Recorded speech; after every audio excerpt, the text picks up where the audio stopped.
What is up, Honey Badger Nation? This is John Kitchens, and welcome to episode 153 of Expert Mentors Live. I'm really excited to dive into today's episode, today's conversation with Mr. David Brooke out of Connecticut, hanging out with us. And man, we're gonna dive into a lot of things, meaningful systems that drive you, reconnect you, and keep you aligned. Hey, we're at the halfway point, and I think this is going to be a fun conversation to keep us on track to finish the year strong.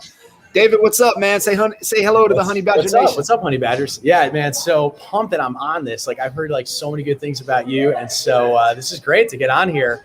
I'm in a Starbucks, so if you happen to hear like any like cool music in the background, that's a little bit what's up. It. Or anyone get upset with like their venti's not made right, but happy to join you guys here today.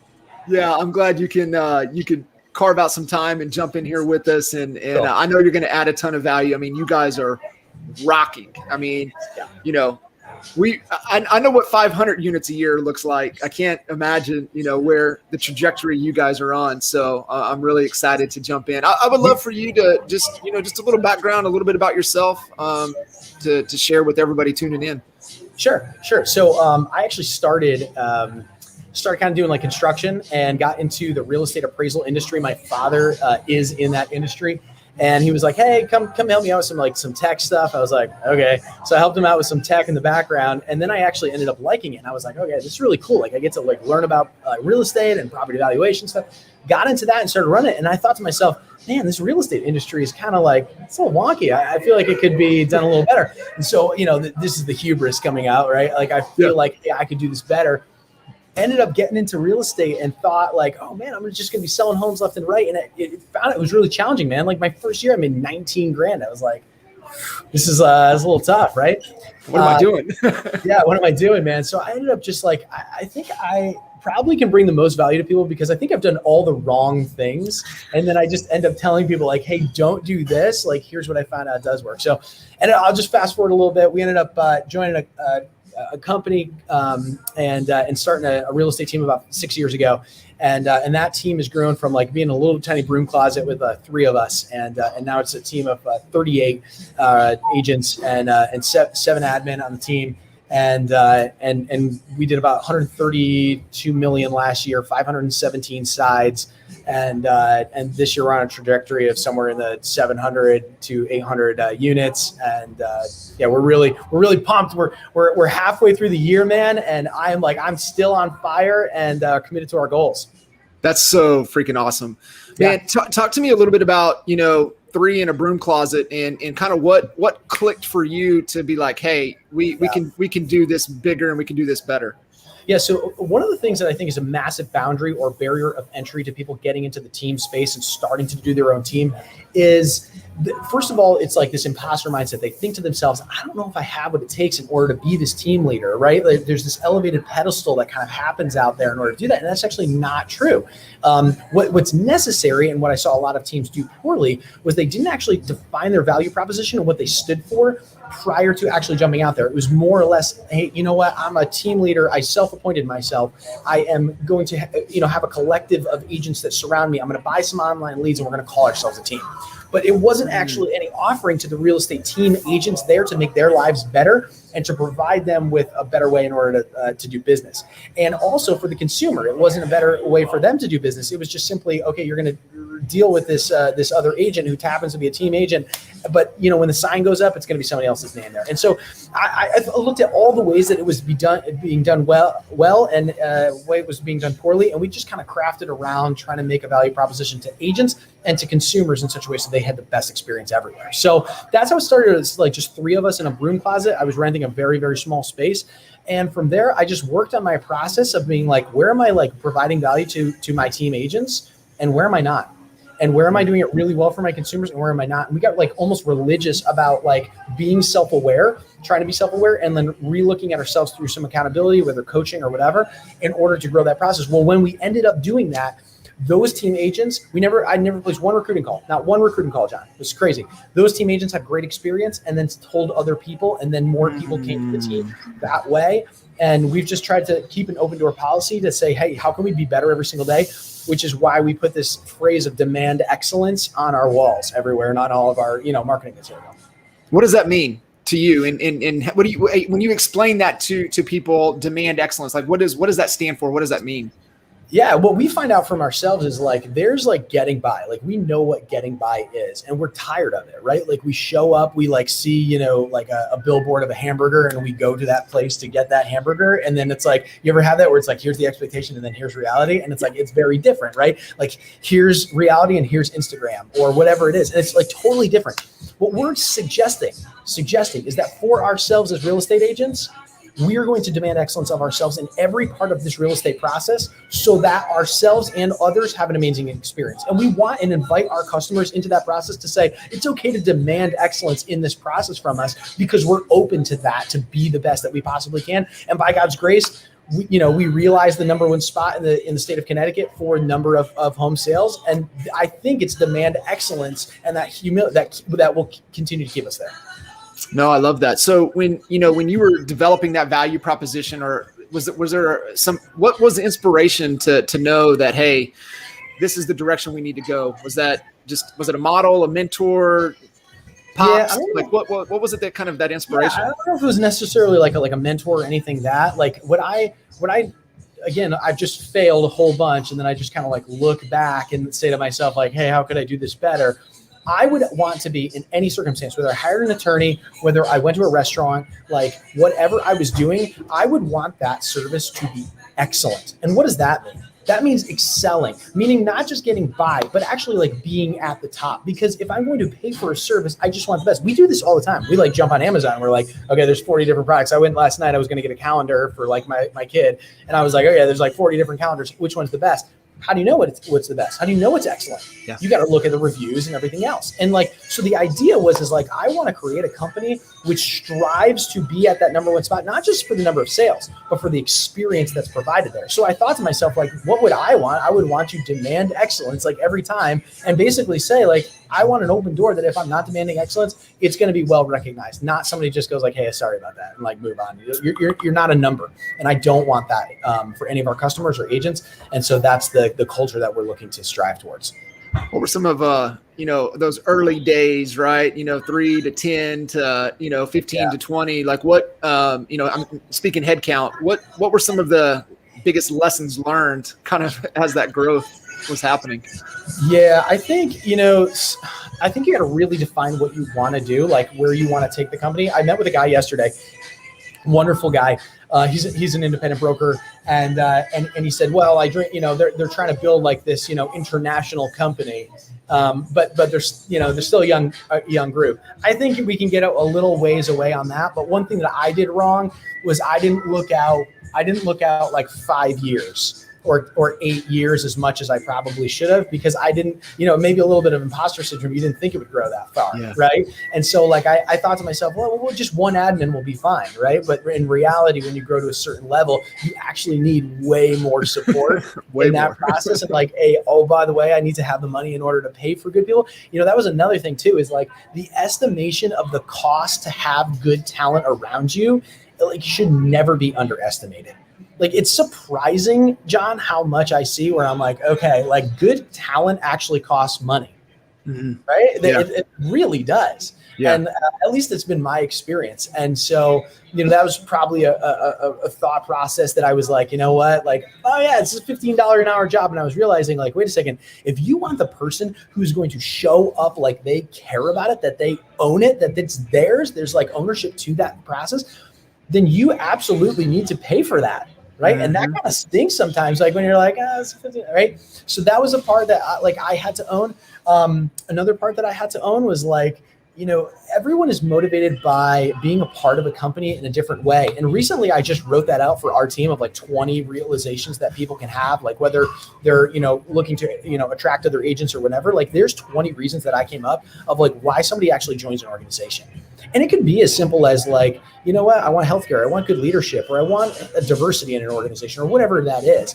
But one of the biggest things that I found was that people really want some ownership, right? They want to feel like, you know what, my name's on the sign too. Like just as much as yours is on the sign, like I have a piece of that. And I know there's a ton of differing opinions out there, but one of the things that I found fostered really good culture in our company was the ability for somebody to see like their name hanging down on that sign writer, or when they logged on and they went on to like for their name to be right there. That was a big process that I learned early on that I didn't know because I was just not taught that way. Right. Would you mind kind of sharing, kind of what you guys are doing today? I think that'll be really valuable. I mean, it's crazy. I mean, I understand it, but I got the same question yesterday from a team lead. Hey, their name's on the sign. How can we differentiate and brand ourselves to where we can have some mind share in the market as well? So what are some of the things that you're doing with your team?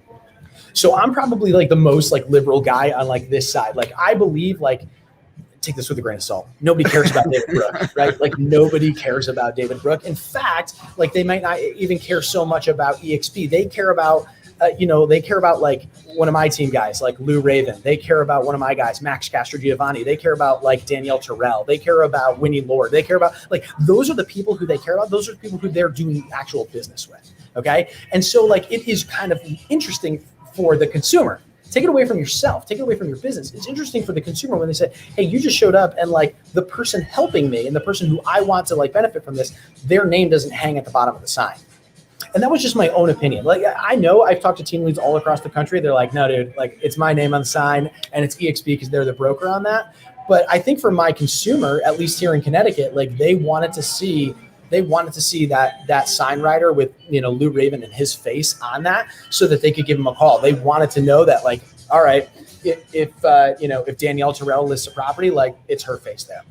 And so what I did with that was I just suggested, here's the way that you can make sure that you build your business. And so we obviously make sure that everything's branded to Brooke Group and it's branded to EXP. But in those, we even encourage people like build your own Google reviews, build your own Zillow reviews, build your own, like kind of twist on things. Like I'll put out a market report but I'll say, hey, learn it if you want to and re-record it with just yourself coming out there because there's nothing wrong with that. In fact, you probably actually have more ability to nurture that relationship with your clients if it's you and not me. They don't know me, right? They know you. And so we've done that, man. And I think that I really think that our agents really jive with that and our customers do too. And that becomes meaningful at some point when they're like, hey, listen, Dave's just not trying to slap his name on everything and in some pursuit of grandeur, right? Or whatever it is. Or even for business consistency, we kind of mask that around. We're like, oh, it's business consistency. That's why I need to have Brooke Group. We don't have 3 names there. And I'm like, well, listen, we kind of got over the hurdle of EXP plus Brooke Group. It's not hard to say EXP is the broker and here's the local team, which is Brooke Group. And here's the, the local agent that we have there, whose name is Adam Dion, right? That's okay. Yeah. Are you doing any type of done for you services for them? Yeah. Oh yeah. And I want you to explain that just so anyone watching here understands. Yeah. So, you can provide the blueprint, right? And say, hey, just model it and do it yourself, or we can do it together, or I can do it for you. So, being able to provide value through done for you type services via marketing, via other activities. We do it already, right? If we're taking photos for our team, right, for their properties, we're doing it for them. So more specifically on the marketing and branding side, are you doing anything, within internally to help your team brand themselves?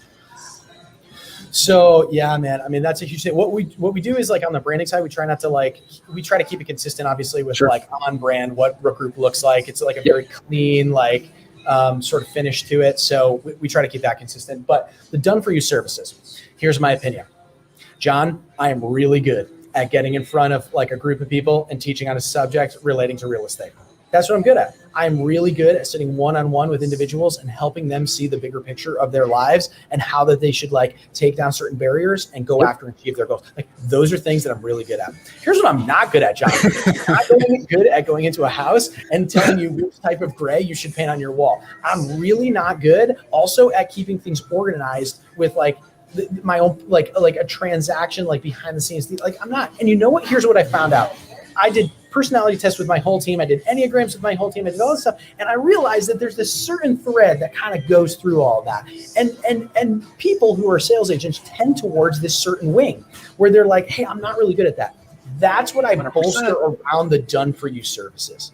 That's where I'm like, hey, listen, like, I'm sure you could figure this out, but like, and I could, but like, you probably, like, it's probably not the best use of your time. So here's what we do. We basically say this: when you get onboarded with us, we will do everything for you, literally everything. And I'm probably gone too far. My director of ops is like, I think we do we do. Hey, we're good. Okay. He's like between like super high end photography shots, all your business cards made for you, your sign writers, your signposts, like all that. Your stuff is delivered. We have people who can write your offers for you in the background, and only like you just show the property type thing, offer gets written for you. If you want someone to schedule your showing tours for you, you can have it for that. Like, if like your transactions completely managed, and she's got an assistant, and like your listings are completely handled. We've got people who meet with you for private, set up your own budgets for you. I mean, like office space provided, all your printing provided, all your markets. Like it just goes on and on and on. But here's the thing: is I wanted that process for myself. If I could have that starting out, then I wanted that for me. And here's the thing, man: you can tell sometimes I get fired up about stuff is because I freaking believe it, man. Like I had. Right? I made the team that I could believe in and be a part of and feel awesome about. And I wanted So say, because a lot of agents struggle with that in the beginning, right? And they struggle with the whole fact of, man, I can do it all. I'm just going to do it all. Like for you, were you always just leaning in on the strengths and then find compliments to the weaknesses, or was it painful lesson trying to do it all yourself when you finally, like, what was it for you to just let go finally of those things? Okay, so a little bit of business. I read the book EMyth Revisited. Go, if anybody's listening to this, like, go read that book. You know why, dude? Because you're gonna have a wake up call. And if you're not, go read the book again, right? Because it basically breaks down the difference between being an entrepreneur, being a manager, or being a technician. Let me explain. The entrepreneur says there's no ice cream shop within the next 20 miles. I'm gonna put an ice cream shop there. I don't know anything about ice cream. The manager is like, hey, I'm really good at managing people and getting them to help do stuff. The technician goes, I love to make ice cream and scoop it out, right? So figure out what you are in that whole process, and that'll actually be like really self-telling. For me, like in this thing, the only reason that we act, and I'm just gonna say a bold statement here, in the real estate industry, we're trying to do the whole thing, is out of a scarcity mindset and because we think we can. It would be really weird. I'm hopping on a plane to Dallas tomorrow in order to go to an EXP event with Dan Beer, these guys, John Chaplack, those guys. Right? Cool. It would be super weird if I showed up to the airport and someone right at Delta was like, oh, I'm going to check your bag. And then I showed up to TSA and like they were there as well. And then I got to the line and they checked me in there. And then they sat me down a seat and served me a Coke and then got up there and was like, hey, what's up? It's Jimmy also here. And I'm going to like fly your plane. I would be completely weirded out. Get me out of here. Right? And I extremize it to that sort of thing. It would be weird if you did it at your dentist's office. And all of these other industries have these same setups where it's like you sit in this seat and I sit in this seat and we each do things like better, different. But the reason is that we do it in real estate is because here's the deal. The average real estate agent selling 8 to 10 houses a year. And we need to do it all because we don't have enough. And what I tell people is all the time is, dude, I would rather give you half of a watermelon than all of a grape. And the only reason you're thinking about that all the time is because you have to. It's because you're only doing 8 deals a year. You're only doing 10 deals a year. What would it be for you if I did all that stuff? Yes, you did split with us, but you got way more bottom line. And that's where I think, John, is the huge thing. It's like these guys are leaning into stuff to do it all the time. The other thing that people do too, and I'm going to touch on this, is they call themselves control freaks. People who call themselves control freaks, good. You may actually tend towards the entrepreneur side. You should be looking at monitoring everything that you have. It's only wisdom. It's only prudent to be monitoring your bank statements and everything else and all your commissions and whatnot.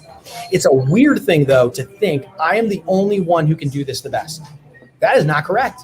I got plenty of departments. Like my admin, way better at admin stuff than me. My commercial guy, way better at commercial stuff than me. Right? I know my lane. Right. And so like I wouldn't ask them to get up in front of a group of people and like lead, train and motivate them. That'd be weird.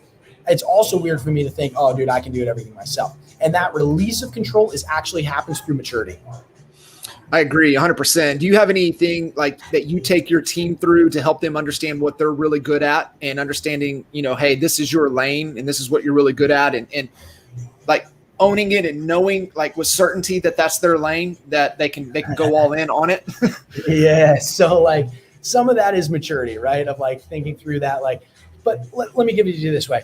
When someone onboards with us, they actually sit with every single person, every department, and they see all of the steps that they do. So we've outlined the 180 odd steps that go into a real estate transaction. It's like, here's all the steps that we do. Here's your steps to it. You can take that over, but I'm guessing that's going to be not mind-numbingly hard in order to take that over. I do have to say that's a good question is, how do we get the people in our organization and help each other see and own the fact that I'm okay to stay in my lane? I think that's a very good question of how do we own that, because we can do it, can't we? Yeah. We could order the photographer. We could meet them out there. We could do the staging appointment.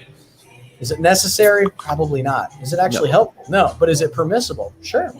Right. I think that ownership part there is quite difficult to get there, especially, and I think that comes on the organization lead side, because we have to earn that trust in some ways.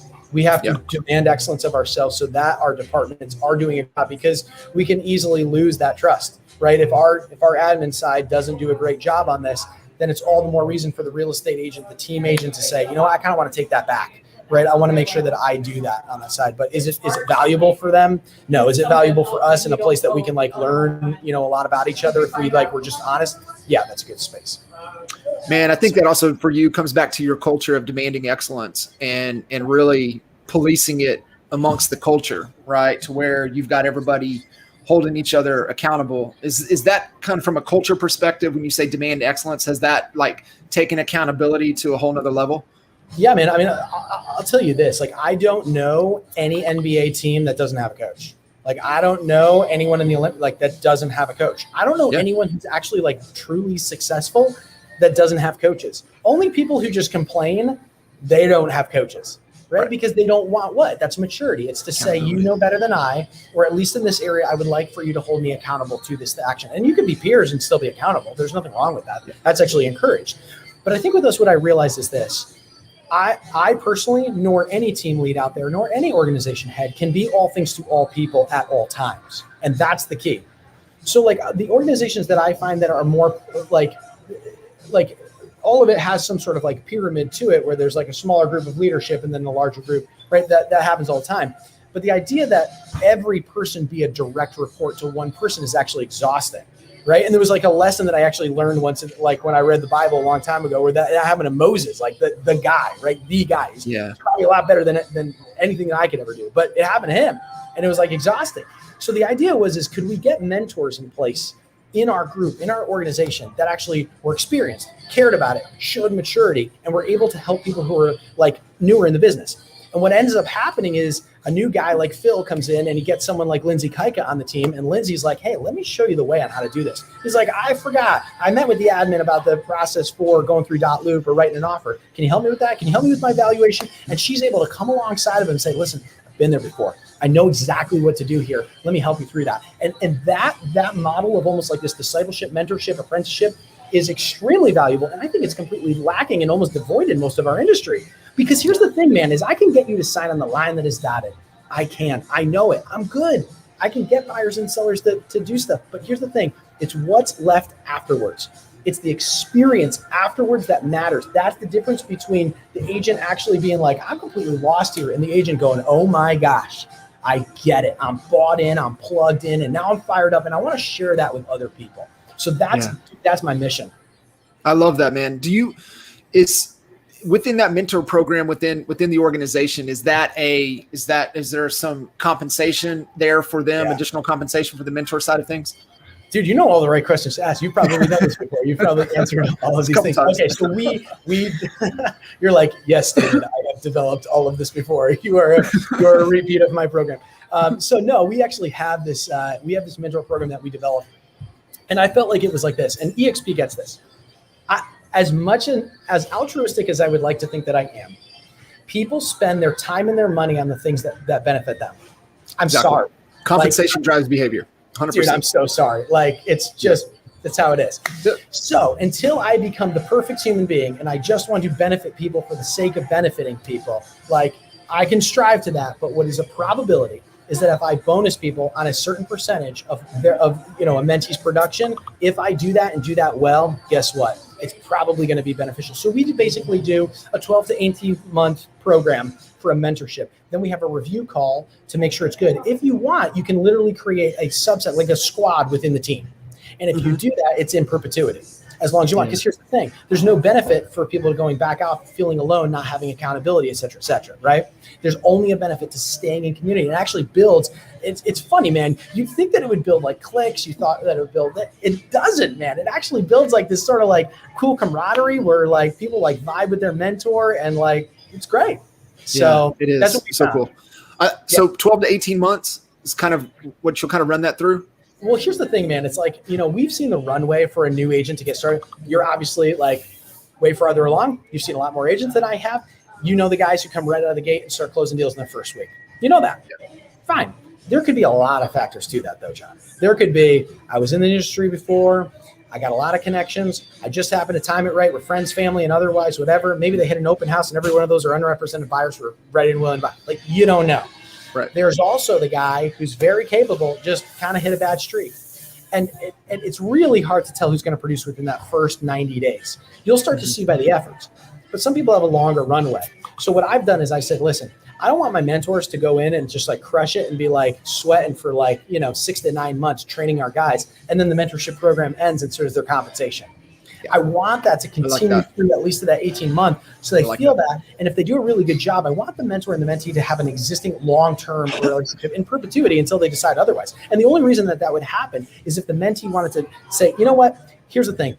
I've grown and now I want to grow others. And they can go off and start their own squad, right? Yeah, that's awesome. And that's just a natural thing, man. I mean, here's the thing. It's like we look at organizations, we wonder why they fail sometimes. It's because we're not like looking at nature itself. Nature itself is like, what is it? What do you do when you've got a cell that just keeps growing and growing and growing and growing and growing without like actually dividing and being fruitful, right? It's called cancer, like unfortunately, right? Yeah. But like the ones that like are properly dividing, those are the healthy ones. And like I think that if we foster that attitude and we create our organizations that also function in healthy ways like that, we're only going to see growth. So what else are you? So you have your kind of your path to success for your agents when they come on. So part of the mentorship obviously is part of that. What else is in that path to success? Yeah. So here's what I have found out over the years. Real estate agents that get into the process, they are indoctrinated by television and what people see and their assumptions about the industry. When they get through their P&P class and after they pass their PSI exam or whatever it is, they get the rude awakening. It's like, please sign with me. This is going to be super exciting. And after a week of going through and announcing to social media that I am a real estate agent, help me, like, let me buy and sell homes with you. Like that fades really quick. And all of a sudden they feel like this, like, oh man. Yeah. Oh man. Like the room got really dark, right? That's what they feel. It's because people don't know what to say, when to say it, and how to say it. Okay. I can't help you with any of that unless I literally sit and take the time. Now, in my mind, I didn't do great in school. I really didn't. I don't know. Like, just wasn't my jam. Teachers that are really good understand their students and know how to teach. If you teach systematically to people, you're only going to get a certain amount through. You're going to only get your 60, 70% through. If you teach individualized, though, you can reach every single person and actually spark the gift that God has given within them. So my thought was this. The path to success, the first part is, dude, what's all about you? Because here's the thing, John, I don't know. Like, you're a cool guy. You got a cool beard. But, like, what am I going to say? Like, you're into beard groups? Like, I don't know. Looks like you got a lot of books around you. Like, maybe you're a guy who likes to read a lot. Like, I don't freaking know. Like, I don't know you from Adam. But if I sat down with you and you were like, listen, I grew up in this town. My dad was a veteran. I really, like, my mom went to school for nursing. Like, she's going to, all of a sudden I know, like, you should probably be in the Homes for Heroes group, right? Like, let me talk about your mom. Like, my mom's a leader in the church. Like, you probably know. Yeah, I grew up in church. Like, okay, wait a second. Here's all these spheres that we can start developing. Like, I had one lady come in. She was like, oh, yeah, I own a restaurant. I'm like, so you probably know every restaurant on and around. They're like, oh, yeah. I'm like, so could you get, like, food trucks and do all this stuff? Oh, yeah. Like, my friends would. Like, that's a lot different than being like, thanks for coming to our team. Like, would you really want to, like, go call expireds and door knock? And meanwhile, she's got a put them on the conveyor belt. Yep. You know what I mean? Yeah. So really customizing to their strengths, to what opportunities they have. Yep. Personalizing their own plan. I love that. So we develop a personalized plan based upon who they are. Then we say, here's the expectations for the team. Like, you're going to get online leads with this stuff. Here's the expectations on how much you're going to close based upon these. You're going to write in. And what we do is we basically take up to six main strategies. And then what we do is we break it down into multiple steps to that strategy. And then what we do is we layer that with like a monthly plan, a weekly plan, a daily plan. Dude, it's so intense. Like if you join our team, you should never wake up one day and go, what the hell am I doing today? What am I Never. doing? You know it. Never. Because it's going to take me. Here's the thing, man, is I will burn my time, an hour, 2 hours, whatever it is. And the mentor is going to burn their time to set somebody up for a path to success. Walk the path. That's the point, is every day you should be able to wake up and go, I know where I'm going. I'm on the path. You should never wake up and go like, I hope I should do this next. Because here's the problem. You know Tom Ferry, or you know Brian Buffini, or you know one of these great guys who have all the shiny, sparkly stuff is going to come out with their new product tomorrow and be like, you should go buy this thing. Here's the problem. They will go buy that thing because they think it's going to direct them back on the path. It's not, bro. It's not. You got to figure out your business plan, and I'm here to help you do that. And second, stay on track with it. Right. Yeah. So I would tell anybody watching this stuff today, like, dude, it's halfway, man. It's game time, dude. Like, figure out where you are right now. Do you even have a path? Right. Because if you don't have a path, man, it's time to write that path down and get on it and get some accountability to stay there. I know. I love that. And really, making that, tailored to them. Right. And the opportunities that they bring. And, definitely five, six different avenues to be able to plug into. And that way it's just like a lot of agents, man. They try to put all their eggs in one basket instead of, really, because it's J. Abraham 101, right? Are you building your business on a solid foundation, or are you building it like on his, on one pillar? And what happens if you're, if it starts to tilt a little bit? Well, that's the thing, man. It's like everyone puts their eggs in one basket. They're like, oh, I'm going to only do online laser. I'm going to only work my sphere. I'm going to only do that. I'm like, listen, dude, here, let me help you. Apple doesn't only sell the iPhone. It's their most profitable thing, but they certainly don't only sell that. And a farmer, the guy who just only grows soybeans, guess what you're susceptible to? You are susceptible to something that destroys soybeans. Yeah. And once that happens, dude, you're done. You got a big problem. So I tell people all the time, I'm like, listen, you should absolutely reach out to your sphere and you should have a message, a consistent message that you say to those guys all the time in a regular fashion, in a stacked way, meaning different types of mediums that are out there, text, email, phone, whatever that is, right? And then you should also have the same for online leads, and you should also have the same for business to business, and you should also have the same for niche groups that you're a part of, your gym, your schools, whatever it is, your past high school, you went to UConn, you went to whatever that is. Figure that out and say those specific things. Then once you build that machine, which is the hardest part, John, it is the surf that very few are willing to cross. Once I build that machine, John, I don't take any online leads. They just call me, right? Why? Because I took the time to build a machine. So I want to help people build their own machines. Right. And that happens. And I love that. Yeah. I love that, man. That's awesome. And it really is, but I think the big thing, and what I'm, the constant theme that I'm hearing is, your growth as a leader, and then pouring into other people and creating leaders within the organization to help you, execute on the vision. Yep. Because here's the thing, man, is no one, like, listen, there are visions that transcend, right, humanity. And I'm sorry, but as much as I would love to say that, like that selling houses, that it doesn't. The things that transcend, right? You and I can both agree. The things that transcend are deep and personal things to people. And if we take the time to listen to their hearts and see what really lights them up, what passions they have inside, right? What's their big focus? We call it a big why or whatever you want to call it. If we focus on that, man, people can achieve some amazing things. So that's why I feel like those plans need to be tailored, right? And just my own opinion, like here was a problem that I had with another company that we used to be a part of. Like, just because it might motivate you to increase your financial thermostat, but putting a vision board together where I get to see an island and a Mercedes, not a Mercedes, but some Rolls Royce, or someone cleaning my house every day, that might motivate some people. There's a lot of people who I know, John, who are not motivated by that. Nope. I just met a real estate agent the other day, and she was like, "Hey, here's the thing. I'm going to take a pay cut to come join your company." I'm like, I wouldn't do that. I'll be honest, I'd love to have you here, but that's a big pay cut. She's like, no. It's going to fulfill me in my life to help people to buy and sell homes, and then also do these things, these charitable organizations. I'm like, okay, that's cool. That's what this is about. This is not about you want to just earn a ton of money, right? Now, real estate, I tell people all the time, is the hotel lobby. And you can take it to any floor you want. You can go into development, you can go to staging, you can go to property management, you can go to whatever. Because if you do that, it can provide an amazing life to do those big things. But I think the path to success, it focuses us on the most important things and how to get there. Yeah, no, it is. And working with those agents, that fulfillment, like when you're building out their path, how are you creating the accountability with measurements and milestones to know where they're at along that path? Like you said, I mean, we're fired up, right? We're at the halfway point. It's halftime. Do we need to make any adjustments? What do we got to do to get to the goal line December 31st? Yep. So like, how do you establish milestones and measurements with your team? Yep. So like people used to say all the time, hey man, if you want to join a team with systems, you got to join Brooke Group. Bottom line.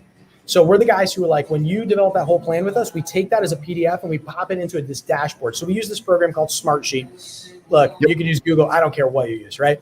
But my guy who's in the background, Ben Rocky, the guy's a freaking genius, right? He makes a spreadsheet and it's on our apps and everything else. It's got all these cool charts and just says how far you are to our goal. Well, how do we find out how far? Every night, 7 o'clock, everyone gets the same little message. Excuse me for 1 second. So it says, how many listing points did you go on? How many ones did you sign? What did you do for your buyers? What did you not like?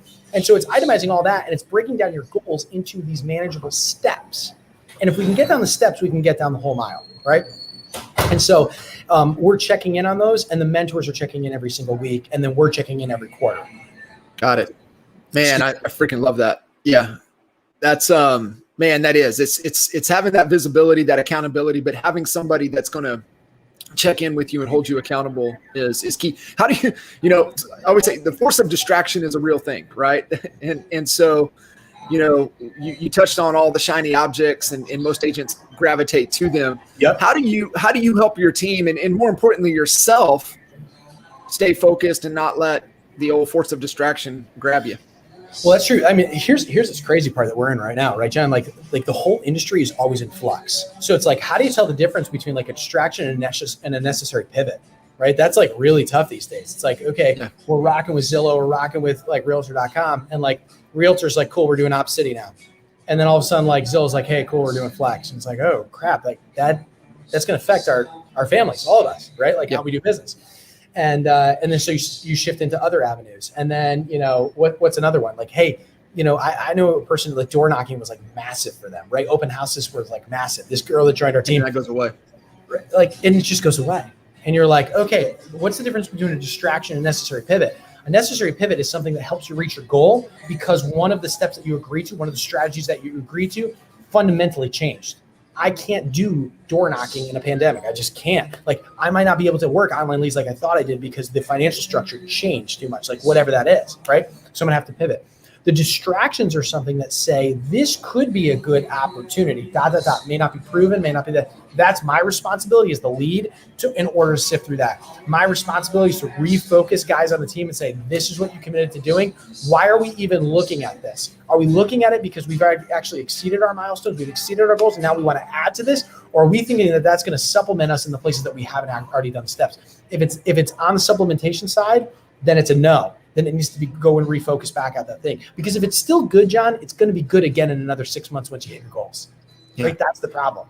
The problem is that we think that we have to say yes to everything. I think what was it? Steve Jobs was talking about like one of the most important things to remove those decisions from our lives, like even the non-necessary decisions, like what to wear every single day. And the most powerful thing he learned was like the ability to say no to something. I need to if I could just hammer that to anyone watching here, like if you think that halftime show is going to be to like, okay, Patriots are down. Like our new thing is like, we're now going to like try to run like all these new plays that we've never run. Like, dude, bro, like, whoa, stop. Like go back to the basics of what you practiced and what was on your plan. And if you don't have that, sure, write a new plan with a leader. But like, man, like this is not the time to be thinking I'm going to grab this new thing and that's going to be the solution. And people do that for brokerages too, don't they, John? They think that new brokerage is going to be the solution to the problem. It has nothing to do with that, right? There may be a payments thing, but unless you're going to align with people who know way better and who are helping on this stuff, like that's why we joined DXP, like that's not the solution either. And you go back to the plan. Yeah. So even in your decision to make the jump over, we were chatting right before we jumped on live. Yeah. Like share that with everybody listening in, like your decision process and what was important to you. And I think this is a great point for agent attraction and understanding what is important to the person you're talking to and not trying to stuff things down their throat that they don't want anything to do with. Yeah, man. I mean, like, here's the thing is like, we were at another company and it was like, there was silly stuff going on. It was like, oh yeah, man, your KW logo on your sign is in the bottom left-hand corner. We went on the top left-hand corner. I'm like, okay, man. Or like, hey man, you're being like more generous to your agents than we like we'd prefer, or like agents are leaving other teams because they want to join your team. Like, okay, bro, like that's just a value proposition thing, right? So we were having this, and I was talking with a couple of the people on our team, and I was like, hey, listen, we might need to look at going somewhere else. Well, one of the guys on our team, Lou Raven, he was like, hey, we should look at EXP. And I was like, dude, get that out of my face. No, I'm not dealing with some MLM. Like, nobody wants, like, what are they going to do? Sell me like skincare products and like hair products. And like, also, by the way, you should like sell some real estate. Like, that's what I thought it was. Right. And I was just like, man, that's just not for me. So eventually he was like, listen, dude, just have a conversation with one of my guys, John Pugh. And I'm like, all right, fine. I'll have the conversation. So it was him. I think it was Dan Beer, maybe Kyle Whistle, something like that. We're on the call. And I made a thing at the start. I said, here's the thing. You need to know this about me. I care about my team, number one, right, for this stuff. Like when it comes to this business decision, my family. So my family, my team, and number two, do not ever during these calls talk to me about revenue share or stock, because I'm a sales guy. I just want to know the sales process. I'm telling you, John, I made my entire decision to join EXP without ever understanding the revenue share. That is a powerful point for anybody listening in. It's like, it is. I mean, like we try to push our agenda instead of stepping back and finding out what's important. And I hope, I love, the message that you're sharing. I hope everybody's taking that away, is that, you, David, in your organization and your leaders take the time to find out what's important to your people and then help putting a plan in place for them based upon what's important to them. And even the decision to come to EXP is the same way. Yeah, man. I mean, like, and props to John Pugh, props to Dan Beer, Kyle Whistle, like those guys out there who were like, oh, okay, like this guy doesn't want to hear about this great, like, regardless of how cool the value prop is from that one little sliver of the company, which is pretty dang cool. Like, they were gracious enough to be like, all right, we're just going to talk about Skyslope, and we're going to talk about how easy it is to work with our people, and we're going to talk about, like, the amazing alignment that you can have to like streamline your organizational process. And like, I was like, man, I've compared all the other stuff. I interviewed a bunch of other brokers, and I was like, I know what's going to help grow my team. It's going to be this. And then when I joined, I was like, oh yeah. So like this other stuff is pretty cool. Now tell me about this other stuff. Now tell me about this stuff. And you know what, that's the thing. Like if anyone else is watching, like don't, for us, like we're not segmenting ourselves only into online leads or only into this. Don't segment yourself, especially into this awesome company, on just like one sliver of it, right? Like find the big thing that matters, and selling real estate, open up, opportunities for people's lives, and dive into that. It is, man. There is so much value in this organization. It's just, at the moment, what's important to you that you want to tap into and take advantage of at that time. It really is powerful.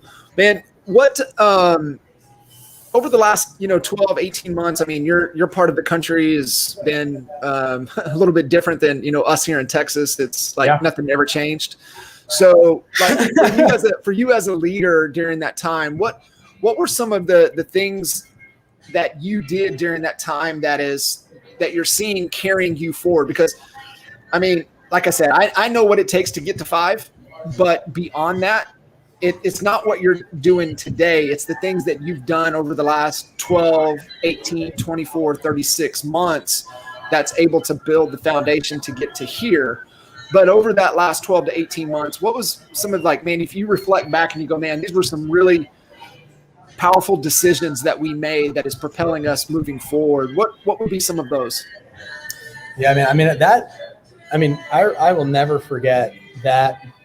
It would almost happen like in a day or like a 3-day span, like when they were kind of announcing this shutdown that was going to happen. And I remember it was between like a Wednesday and a Friday.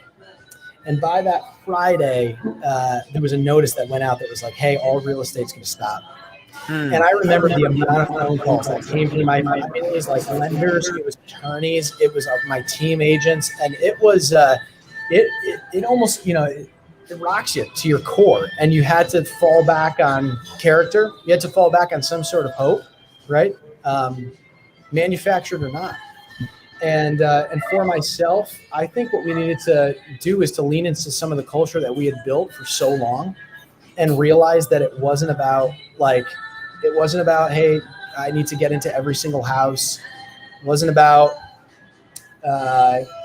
making sure that we met all the time, for team meetings and all those kind of things. I think some of that stuff kind of like fell away. And I think during the pandemic, what we realized was Um, we needed to value our people probably above everything.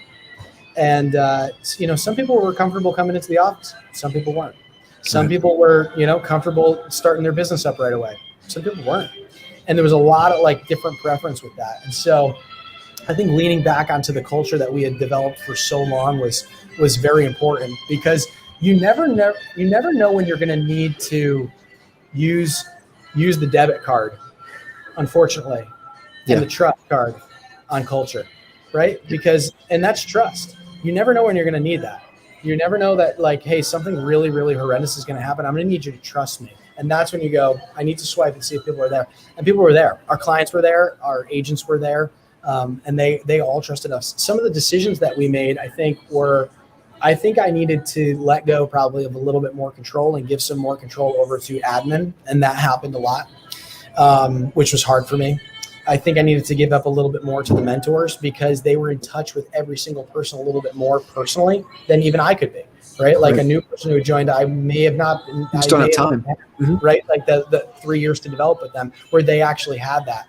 So I think there was a lot of release of control that I think many of us experienced in that time period, is this going to be okay? Is this going to work out? And I think in that release of control, we actually found out that we were stronger than we knew we were. So, yeah. So that's the most powerful thing, man. And if you're trying to build anything that's going to serve more people, either your team, your clients, your community, you have to focus on the culture, and you have to protect it at all costs. I agree, dude. I think for that's why it's been very, close to my heart. I've been quick to get excited about people's careers, but if I don't feel like they're a good culture fit, there's a lot of people who sit on my couch in my office and I'm like, hey man, you'd be a great fit for EXP, but let's table that of the discussion for Brooke Group. So I've been really proud of my organization. I'm proud of people who are a part of it. So sorry if I get a little bit biased there. No, I love it, man. I can tell. And it definitely resonates in you. And I think why you guys are, there's a lot of factors to the success, but it definitely starts with you as a leader, and your energy is contagious, and you can tell just in what you guys are doing. So it's really awesome. What are you the most excited about kind of moving forward?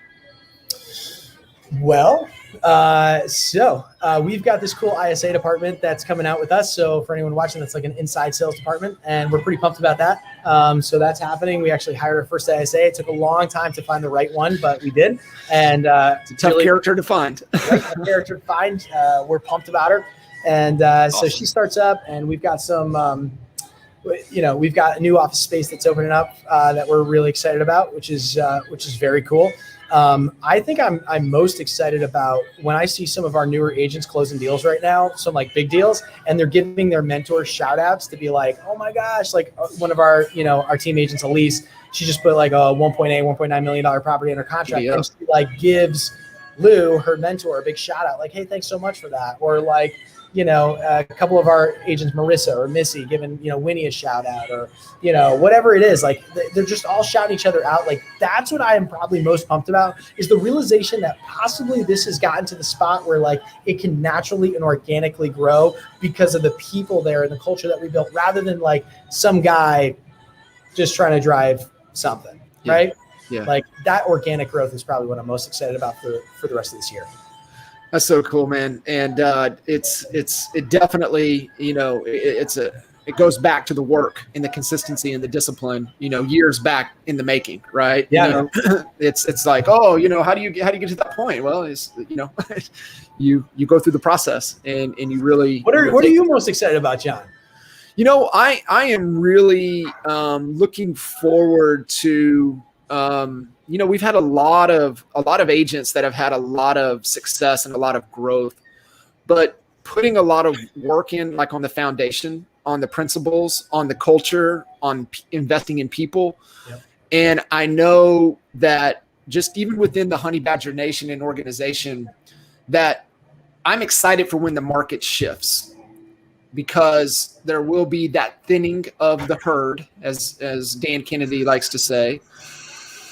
And what's the people that are going to rise are the ones that have invested in their culture, have invested in their people, being disciplined to the process, and looking for ways to give back. And I think that's really what we embody as the Honey Badger Nation, the Honey Badger mentality, the mindset. And it's just the relentless pursuit of a better way. And how can we all collectively continue to add more value? And then when the market shifts, we're going to be even more at the top. And I'm just excited to see all of the people that have been putting the work in, that they're, it's coming. And that's what I'm excited about. Yeah, man. I mean, like, you and I seem like we're on a similar mission. I mean, yours at a larger scale, a little farther up the hill. But I will say that it's guys like you, it's guys like John, it's guys like Chuck, it's guys, right? Like, those are the guys who we seem to have a united pursuit of bettering people's lives, making them more wealthy, making them more prosperous by eliminating the barriers in their minds, of the can'ts, of the imposters, of things that just hold them back. And I think that that's the stuff, man, that's going to have a lasting impact, whether or not people are in real estate or not, in their lives. And that is a life that I could say is worth living. I agree. Brother, I appreciate you taking the time and jumping in and adding a ton of value to the Honey Badger Nation. For folks tuning in, what's the best way to connect with you? Yeah, man. So you can always reach out. BrookeGroupRealEstate.com is a cool way. Brooke. That's my last name. You can find me on Instagram, David N, as in Nicholas Brooke, or hit me up on Facebook. I'd love to connect with you guys. Always dropping some cool stuff in on Fast Forward or anything like that. Happy to serve you guys in any way I can. Sweet, brother. I can't wait to connect in person. And I know we've got some events I'm sure we'll collide at, and definitely looking forward to sitting down. Thanks for having me, dude. Yeah, man, brother. I appreciate it. Thank you so much. You guys, make sure to give David lots of love, connect, and we'll catch you guys